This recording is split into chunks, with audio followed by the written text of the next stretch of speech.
ફલાણા ભાઈને આ બનાવ્યા, ફલાણા ભાઈને તે બનાવ્યા, અને પછી અમારું કામ નથી થતું.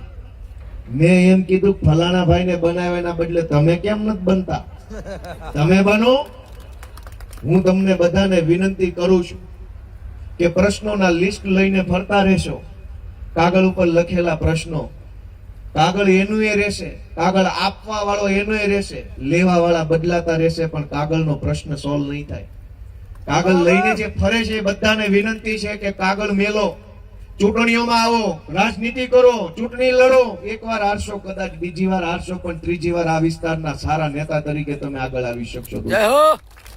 દોસ્તો, આ ભાજપના માણસોએ ડરનું એવડું મોટું શાસન કર્યું કે કોઈને આગળ ન આવવા દીધા. આ હું 36 વર્ષનો વ્યક્તિ છું. અત્યારે હાલમાં મારી ઉંમર 36 વર્ષની છે. હું 27-28 વર્ષનો હતો ત્યારે રાજનીતિમાં આવ્યો. કોઈ બુદ્ધિ નહોતી, કઈ ખબર રાજકારણની પડતી નહોતી. પાર્ટી કેવી હોય, નેતા કેવા હોય, હોદ્દા કેવા હોય, પાર્ટીમાં શું કરવાનું, કેવી રીતે બોલવાનું, ક્યાં જવાનું, કશી જ ખબર નહોતી પડતી. પણ મને એમ થયું કે ગુજરાતમાં ભાજપની સરકાર જુલ્મી સરકાર છે, તાનાશાહી સરકાર છે, આની સામે બોલવું પડે. તો કઈ ખબર નહોતી પડતી, પણ એક ખબર પડતી હતી કે આ લોકોને ઘર ભેગા કરવા હોય તો રાજનીતિમાં જવું પડે, પાર્ટીમાં જવું પડે.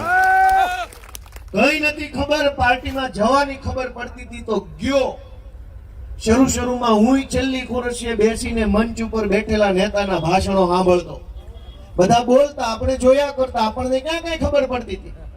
સાંભળતા ગયા એમ છેલ્લી લાઈન માંથી 2 લાઈન આગળ, વળી 2 લાઈન આગળ, વળી 2 લાઈન આગળ, વળી 2 લાઈન આગળ, તે અહીં સુધી પહોંચી ગયા છેલ્લે. પણ દોસ્તો, હું જયારે આગળ આવ્યો, રાજનીતિમાં આગળ આવ્યો, તો ભાજપ અને કોંગ્રેસ બેયના પેટમાં તેલ રેડાયું.